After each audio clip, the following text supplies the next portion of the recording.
o'rtoq do'stlar, Yangiqo'rg'ondamiz, Bekobod qishlog'idamiz. Havoji aka qayba? Ha, Bekobod qishlog'i. Video Qorqorayan. o'tgan bu bog'da video qilganmiz. O'sha shoqolin ekanda. Mana mevalar bir hosilni to'g'ri ko'rsatdi, demaylik. Videoda abdemaylik. Mashalloh bor. Kelesini gap yo'q.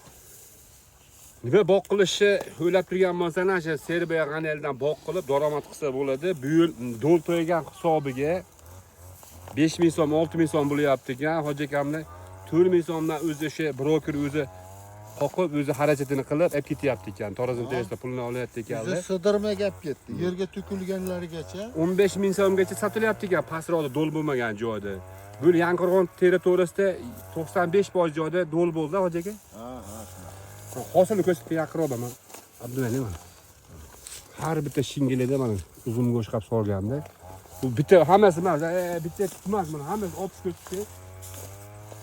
Mana qara, mashalloh, mana qara. Gulos go'sht qilib sayvorgan. Nimadan bog' qilaman deb turgan bo'lsangiz, bemalol shu Serbiyadan bog' qilib daromad qilishingiz mumkin. Yaxshi bo'ladi.